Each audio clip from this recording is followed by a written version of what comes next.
নতুন ব্যবসা শুরু করার ক্ষেত্রে 5টা জিনিসের উপর যদি আপনি ফোকাস দিয়ে ব্যবসা শুরু করতে পারেন, তাহলে আপনার ব্যবসা কখনোই বন্ধ হওয়ার চিন্তা আপনাকে করতে হবে না। একবার পুঁজি ইনভেস্ট করবেন, সারা জীবন ব্যবসা করে যাবেন, ওইখান থেকে শুধু লাভটা খেয়ে যাবেন, ব্যবসা আস্তে আস্তে বৃদ্ধি পাবে। ওই 5টা বিষয় কি? যেমন খাদ্য, বস্ত্র, বাসস্থান, শিক্ষা, চিকিৎসা। এই 5টা রিলেটেড যে কোনো ব্যবসায় আপনি করেন, আপনার ব্যবসা বন্ধ হওয়ার চিন্তা কখনোই করতে হবে না। আপনি যখন এই 5টার একটা সিলেকশন করলেন, এইখান থেকে যে কোনো একটা পণ্য নিয়ে নেন। যে আপনি যদি খাদ্য রিলেটেডই করেন, ওই খাদ্য রিলেটেড অনেকগুলো পণ্য থেকে একটা বাছাই করবেন কোনটা আপনাকে দিয়ে যাবে। আর ব্যবসা শুরু করার আগে এই পণ্যটা খুব গুরুত্বের সাথে সিলেকশন করবেন। কারণ হুটহাট করে যে কোনো পণ্য সিলেকশন করে আপনি ব্যবসা শুরু করলেন আর ব্যবসা মাঝপথে মুখ থুবড়ে পড়লো, এরকম কিন্তু হবে না। ব্যবসায় ডিমোটিভেট হয়ে যাবেন, ব্যবসা করার চিন্তা আর মাথায় ঢুকবেই না। শুরুতেই যেন ব্যবসা আপনার বন্ধ না হয় এবং অল্প পুঁজি দিয়ে শুরু করে ভবিষ্যতে ব্যবসাটা স্টেপ বাই স্টেপ বড় করতে পারেন, ওইভাবে চিন্তা করবেন। তাই ব্যবসায় পণ্য সিলেকশনটা খুব জরুরি। ব্যবসাটা কোথায় করবেন, কিভাবে করবেন, প্রফিট মার্জিন কীরকম আছে, ব্যবসায় ঝুঁকি আছে কীরকম, এই সমস্ত চিন্তা ভাবনা যারা করে ব্যবসা শুরু করতে পারে তাদের ব্যবসা কখনোই বন্ধ হওয়ার চিন্তা করা লাগে না। 3টি অল্প পুঁজির ব্যবসার আইডিয়া দিব। এই ব্যবসাগুলা ছোট থেকে শুরু করবেন, কিন্তু আপনি ইচ্ছা করলে আস্তে আস্তে আস্তে আস্তে এই ব্যবসাগুলা অনেক বড় করতে পারবেন। এমনও ব্যবসা আছে, আপনি 5,000 টাকায় শুরু করলেন, একটা সময় দেখা গেল 5 লাখ, 10 লাখ, 20 লাখ, 50 লাখ টাকার ব্যবসাও হতে পারে। তবে সেটা আপনার চিন্তার উপর নির্ভর করবে, আপনার সাহসের উপর নির্ভর করবে আপনি ব্যবসাটা কিভাবে এগিয়ে নিয়ে যেতে পারেন। কারণ ব্যবসা শুরু করতে পারে অনেকেই, কিন্তু ব্যবসায় এগিয়ে নিয়ে যেতে পারে কয়জন? ব্যবসা টিকিয়ে রাখাটা মুশকিল। যারা টিকিয়ে রাখতে পারে তারাই এইভাবেই চিন্তা করবেন যে আমি 5,000-এ শুরু করলাম, টার্গেট করে নিলেন যে আমি 5 বছরের মধ্যে বা 10 বছরের মধ্যে আমার ব্যবসাটা পুঁজি এই পরিমাণ দাঁড়াবে। টার্গেট নেন, কম বেশি তো অবশ্যই হবে, তবে টার্গেট নিতে সমস্যা কোথায়? আপনার গোলটা ফিক্স করে নেন। আপনি কোথায় আছেন সেটা বড় কথা না, আপনি কোথায় যাবেন সেটা বড় কথা। আপনার উদ্দেশ্যটা ফিক্সড করে নেন, তাহলেই আপনি ব্যবসায় এগোতে পারবেন। চলুন জেনে আসি এই ব্যবসাগুলা কি। গরম মশলার প্যাকেজিং ব্যবসা আপনার জন্য আদর্শ হতে পারে, যেহেতু পুঁজি একেবারেই কম, মাত্র 5,000 টাকায় আপনি এই ব্যবসাটা করতে পারেন, তাও আবার পাইকারি। মার্কেটে চাহিদাও খুব ভালো থাকে, পুঁজির তুলনায় প্রফিট মার্জিনও খুব ভালো থাকে, তাই আপনি এই ব্যবসার সুযোগটা নিতে পারেন। মার্কেট থেকে পাইকারি দরে মশলা কিনে নিয়ে এসে বাসায় এনে সুন্দর করে ছোট ছোট প্যাকেট করবেন। এই ব্যবসাটা করার চিন্তা করার আগে মহল্লার মুদি দোকানে ঘুরে দেখবেন তারা ওই ছড়া এবং পাতা গরম মশলা কিভাবে বিক্রি করে, কত টাকায় বিক্রি করে, তারা কত টাকায় কিনে জানার চেষ্টা করবেন। ওই মার্কেটে যে মশলাটা আছে তার থেকে একটু ভালো দেওয়ার চেষ্টা করবেন। যেমন একদম নিম্নমানের মশলাটা কিনবেন না, মোটামুটি মিডিয়াম কোয়ালিটির মশলা হলেই আপনার মালটা ভালো চলবে। 10 টাকার প্যাকেটটা আপনি 6 টাকায় দিবেন, মার্কেটে 6.5 থেকে 7 টাকায় বিক্রি হয়। আর 20 টাকার যে প্যাকেটটা খুচরা বিক্রি হয় ওইটা আপনি 12 টাকায় দিবেন, নর্মালি 13 থেকে 14 টাকায় পাইকারি বিক্রি হয়। মার্কেট ধরার জন্য আপনি শুরুতে কম দামে মাল দিবেন, আরও একটু সুযোগ দিবেন দোকানিকে, যেহেতু আপনি একেবারেই নতুন। যেমন 100টায় 10টা ফ্রি দেন, 5টা ফ্রি দিয়ে দেন দোকানিকে। দোকানদার কিন্তু আপনার মালটা লুফে নিবে। যেহেতু পুরানা ব্যবসায়ী আছে, তার সাথে পাল্লা দিয়ে ব্যবসা করতে হলে সবচাইতে সহজ টেকনিক হলো এইটা, 100টায় 10টা ফ্রি দেওয়া বা 5টা ফ্রি দেওয়া, আর মালের দাম সবার থেকে 8 আনা কমিয়ে দেওয়া, 1 টাকা কমিয়ে দেওয়া। এরপরে ব্যবসা শুরু করে দেন। তাহলে মাল আপনার কি কি লাগলো প্যাকেট করার জন্য? মশলা তো লাগবেই, তার সাথে পাইপ পলি আছে, আপনার পাইকারি দোকানে, পলির পাইকারি দোকানে পেয়ে যাবেন। ঢাকায় থাকলে ঢাকার চকবাজার থেকে কিনে নিয়ে আসবেন। একটা হিট সিলার মেশিন লাগবে, খুব বেশি দামি দরকার নাই, কম দামি হলেই চলবে। 1000, 1200 বা 1500-র মধ্যে একটা প্যাক সিলার মেশিন কিনবেন।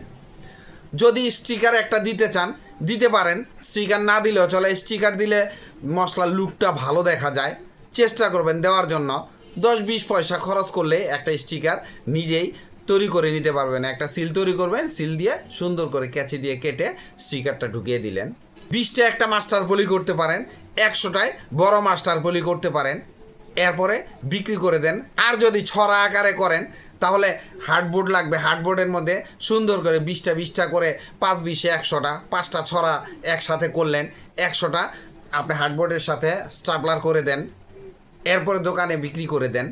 আপনি যখন মার্কেটিং করতে বের হবেন, মার্কেটিংটা কিন্তু একটু কঠিন হবে, কারণ সবাই আপনার কাছ থেকে মাল নিতে চাইবে না, যেহেতু আপনি নতুন। মার্কেটে পুরানা হওয়া লাগবে, মার্কেটিং পলিসি জানা লাগবে। এই জন্যই সহজ কিছু পলিসি অ্যাপ্লাই করবেন, তাহলে আপনার মালটা খুব তাড়াতাড়ি যাবে। শুরুতে একেবারে সীমিত লাভ করার চেষ্টা করবেন। ব্যবসাটা আগে দাঁড়াক, ব্যবসা আগে এস্টাবলিশড হন, তাহলে আপনি ব্যবসা করতে পারবেন। শুরুতে আপনার আশেপাশে পাইকারি দোকান থেকে মশলাগুলো কিনে নিয়ে আসেন, অনেক দূরে যাওয়ার দরকার নাই, বড় মাদার হোলসেলারের কাছ থেকে কেনার দরকার নাই, গাড়ি ভাড়া বেশি লাগবে। ব্যবসার শুরুটা অন্তত করেন, ব্যবসা যখন বুঝবেন, ব্যবসার মজা যখন আপনার ভিতরে চলে আসবে, তখন আপনি হোলসেলারদের কাছ থেকে বেশি করে মাল কিনে নিয়ে আসবেন। তবে আপনি যদি সব কিছুতে নেগেটিভ চিন্তা করেন, কোনো কিছুই আপনাকে দিয়ে সম্ভব না। আপনাকে পজিটিভলি চিন্তা করতে হবে। হ্যাঁ, মাত্র 5,000 টাকায় শুরু করা যায়, কি ব্যবসা আর করবো, এইরকম চিন্তা যদি মাথায় ঘুরপাক খায়, তাহলে কখনোই আপনি ব্যবসা শুরু করতে পারবেন না। হুট করে শুরু করে দেন, চিন্তা করেন যে এটা একবার অল্প কিছু দিয়ে ট্রাই করি, ট্রাই করলে যদি আপনাকে দিয়ে হয় তাহলে আপনি বড় করে করেন। আপনাকে জানতে হবে, না জেনে কোনো কিছু করা যাবে না। আপনি না জেনে ঘরে বসে বসে নেগেটিভ কমেন্ট করেন, নেগেটিভ চিন্তা করেন যে এটা হবে না আপনাকে দিয়ে, এই ব্যবসায় প্রেস্টিজ আছে। এমন একটা ব্যবসা যে আপনি অন্য ব্যবসার পাশাপাশিও করতে পারেন, অন্য চাকরির পাশাপাশিও করতে পারেন। একবেলার ব্যবসা, নগদ ইনকামের ব্যবসা। আপনি দোকানিকে মাল দিবেন, নগদ টাকা নিয়ে আসবেন। এত সুন্দর ব্যবসা, এইখানে করকরা প্রফিট মার্জিন। আপনি যদি 100 মাল 600 টাকায় বিক্রি করেন, যদি 50 টাকাও লাভ থাকে, ওই 50 টাকায় আপনাকে কে দেয়? 10 প্যাকেট বিক্রি করলেই তো 500 টাকা হয়ে গেল। আর 10 প্যাকেট বিক্রি করা কোনো ব্যাপার না, মার্কেটে এই মশলার প্রচুর চাহিদা আছে। আর দাম যেহেতু একটু কমিয়ে দিবেন, এই মাল খুব তাড়াতাড়ি বিক্রি করতে পারবেন।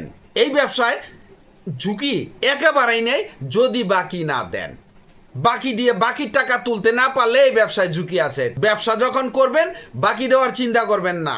ডিমের পাইকারি ব্যবসা খুব চাহিদা সম্পন্ন ব্যবসা, দ্রুত টার্নওভার পাওয়া যায়। যেমন সকালে ইনভেস্ট করলেন আর বিকালেই লাভ আসল সহ ঘরে নিয়ে আসলেন। এর চেয়ে মজার ব্যবসা আপনি পাবেন কোথায়? তবে এই ব্যবসা করার আগে আপনার যে পিছনে একটা প্রেস্টিজের সাইনবোর্ড আছে, সেটা সরিয়ে ফেলতে হবে। ওই প্রেস্টিজ থাকলে আপনি এই ব্যবসায় কিছু করতে পারবেন না। এই ব্যবসায় কিন্তু কারি টাকা আছে, আপনাকে ধরে নিতে হবে। আমি বললাম আর নেগেটিভ কমেন্ট করে বললেন কিসের কারি টাকা, চাপাবাজি। হ্যাঁ, ধরে নিতে পারলেই কারি টাকা আছে, না ধরতে পারলে কিছুই নাই, ঘরে বসে আপনি কমেন্ট করতেই থাকেন। পাইকারি যদি আপনি ডিমের ব্যবসা করতে চান, পুঁজি কত টাকা লাগবে? আপনি 50 থেকে 60,000 টাকা হলেই চলবে। শুরুতে আপনি যদি ভ্যান গাড়ি কিনতে না চান, তাহলে একটা ভ্যান গাড়ি ভাড়া নিলেন, সকাল থেকে সন্ধ্যা পর্যন্তই নিলেন। তবে আপনি সকাল 9টায় যদি ডিম নিয়ে বের হন, আপনার ডিমটা 10টা 11টা 12টার মধ্যেই শেষ হয়ে যাবে। সর্বোচ্চ দুপুর 1টা পর্যন্ত আপনার মার্কেটে থাকা লাগবে। এই মার্কেটে ডিমের চাহিদা প্রচুর। আপনি যখন এই ব্যবসাটা করবেন, তখন আপনাকে আগে চিন্তা করতে হবে খুচরা বাজার কোথায়, আমি মালগুলা বিক্রি করব কোথায়, যাদের কাছে খুচরা এবং পাইকারি বিক্রি করব তাদেরকে কোথায় পাবো। যেমন মহল্লার মুদি দোকান থেকে শুরু করে আপনার মহল্লার বিভিন্ন বাড়ি এখন 1 কেস 2 কেস ডিম নেয়, 30টা থেকে 60টা, অনেকে 100 ডিমও কিনে পাইকারি দামে। আপনি যদি মহল্লার মুদি দোকান থেকে কম দামে দিতে পারেন, তাহলে তো আপনার কাছ থেকেই নিবে। প্রথম টার্গেটটাই থাকবে মহল্লার মুদি দোকানে দিবেন। মার্কেট থেকে 10 পয়সা কমে দেন, 20 পয়সা কমে দেন, আপনার মালগুলাই এক বেলায় বিক্রি হয়ে যাক। সকালবেলা মাল দিলেন, কেউ টাকা দিল কেউ দিল না, তাদের কাছ থেকে বিকালে টাকাটা তুলে নিয়ে যান। বিক্রির জায়গা যখন আপনি পেয়ে গেলেন, এবার কিনবেন কোথায়, কোন জায়গা থেকে? যেমন পাইকারি আড়ত থেকে কিনবেন, বড় বড় মাদার হোলসেলার যারা আছে, বড় বড় আড়তদার যারা আছে তাদের কাছ থেকে কিনবেন। আপনার ব্যবসা যখন রেগুলার হয়ে যাবে, আপনি যখন বুঝবেন যে আমাকে দিয়ে এই ব্যবসাটা হবে, তখন ফার্ম রেডি করেন। ফার্মের থেকে প্রতিদিন ডিম নিয়ে আসবেন। অল্প পুঁজি দিয়ে এই ডিমের পাইকারি ব্যবসা করতে গেলে আপনাকে একটু কষ্ট করতেই হবে। শুরুতে পাইকারি দোকান থেকে কিনেন, এরপরে বড় আড়তদার কাছ থেকে কিনেন। ব্যবসা বড় হয়ে গেলে আপনি বড় বড় ফার্মে থেকে ডিম কিনতে পারবেন। পুঁজির যে ব্যাপারটা, পুঁজি আপনার প্রয়োজন মাফিক। আপনার যদি প্রয়োজন বেশি হয় তাহলে বড় বড় আড়ত থেকে কেনার সময় আপনি যদি পুঁজি বেশি ইনভেস্ট করতে চান করতে পারবেন, কিন্তু এই পুঁজি বেশি ইনভেস্ট করার আগে ব্যবসাটা বুঝে নেবেন যে আপনাকে দিয়ে হবে কি না। ডিম স্টক করার জিনিস না। ঘরে স্টক করে রাখলেন যে আগামী সপ্তাহে মালের দাম বাড়লো, 1 লাখ ডিম স্টক করে রাখলেন, তাহলে কিন্তু ডিম পচে যাবে, পচনশীল মাল। দিনের মাল দিনে বিক্রি করার চেষ্টা করবেন। পুঁজি আহামরি ইনভেস্ট করা লাগে না যেহেতু, তাই নিশ্চিন্তে এই ব্যবসাটা আপনি শুরু করে দিতে পারেন। প্রফিট মার্জিনও খুব ভালো থাকে। আপনার প্রতিদিনের টার্গেট থাকবে আপনি অন্তত 5,000 ডিম বিক্রি করবেন, তাহলেই দেখবেন যে আপনার হয়ে গেছে। আপনি যদি ভ্যান চালাতে না পারেন, একজন ভ্যান ড্রাইভার ভাড়া নেবেন, প্রতিদিন তাকে 400 থেকে 500 টাকা দিয়ে দিলেন, যেহেতু এক বেলা করবে আপনার সাথে কাজ। আপনার কিন্তু এই ডিমের ব্যবসার একটা মোটামুটি ধারণা চলে আসলো। ডিমের ব্যবসায় কিন্তু ঝুঁকি আছে, যেমন ভেঙে যেতে পারে, পচা বের হতে পারে। এই সমস্ত চিন্তা ভাবনা করে জেনে বুঝে এই ডিমের ব্যবসা করতে যাবেন। টুথব্রাশের পাইকারি ব্যবসা করতে পারেন। যাদের কাছে পুঁজি একেবারে কম তারা এই সুযোগটা নিতে পারেন। এই ব্যবসাটা একেবারেই সহজ। পাইকারি মার্কেট থেকে পাইকারি দরে মাল কিনে নিয়ে আসবেন, আর খুচরা মার্কেটে পাইকারি দরে আপনি মাল বিক্রি করবেন। আর কি চান? খুবই সহজ এবং লাভজনক। মার্কেটে চাহিদাও খুব ভালো। এই ব্যবসা করতে মাত্র 20,000 টাকা পুঁজি লাগে। ঢাকার চকবাজার থেকে মাল কালেকশন করবেন। তাছাড়া জেলা শহরের পাইকারি দোকান থেকেও আপনি ব্রাশ কালেকশন করে ব্যবসাটা শুরু করতে পারেন। ব্যবসা বড় হলে কিন্তু আপনি হোলসেলার, মাদার হোলসেলারের কাছ থেকে মাল কিনতে হবে। না হলে আপনি নর্মাল পাইকারি দোকান থেকে মাল কিনে প্রফিট মার্জিন খুব একটা ভালো করতে পারবেন না। আপনার মাল কিনে বিক্রির জায়গা খুঁজতে হবে, যেহেতু হাতের কাছেই আছে। আপনার মহল্লার মুদি দোকানেই আপনি এই মালগুলা বিক্রি করতে পারেন। যে কোনো গ্রোসারি শপে আপনি এই মালগুলা বিক্রি করতে পারেন। সুপার শপ, চেইন শপ, সব জায়গায় আপনার এই ব্রাশগুলো চলবে।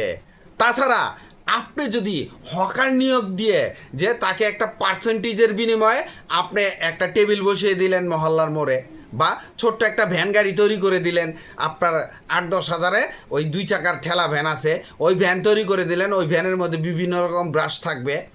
তাকে একটা টেকনিক শিখিয়ে দিবেন, 4টা ব্রাশ 50 টাকায় সে বিক্রি করবে।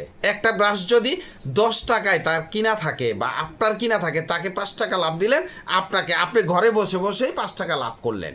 তার টার্গেট থাকবে যে আমি যদি 100 টাকায় 10 টাকা লাভ করতে পারি, মালিকও যদি 10 টাকা লাভ করে, তাহলে আমি 1,000 টাকা বিক্রি করলে 100 টাকা। আমি যদি 10,000 টাকা বিক্রি করি তাহলে 1,000 টাকা দাঁড়িয়ে গেল। তার টার্গেট থাকবে বিক্রি বাড়ানো। আর যখন 4টা ব্রাশ আপনি 50 টাকায় বিক্রি করবেন, তখন কিন্তু কাস্টমার খুব লুফে নেবে। একটু ব্যস্ততম জায়গায় দাঁড়াবে, একটু ক্রাউড এরিয়ায় দাঁড়াবে, দেখবেন ব্রাশগুলা কিভাবে নেয়। নর্মালি 20 টাকার নিচে খুচরা মার্কেটে কোনো ব্রাশ নাই। আর যদি 4টা ব্রাশ 50 টাকায় পায়, তাহলে কে এই সুযোগ ছাড়ে? পুঁজি যেহেতু কম, আপনি নিশ্চিন্তে এই ব্যবসাটা করতে পারেন। আপনি পাইকারি মাল দিয়ে যদি বাকির টাকা না তুলতে পারেন, তাহলে এই ব্যবসায় ঝুঁকি আছে। তাছাড়া এই ব্যবসায় আর কোনো ঝুঁকি নেই।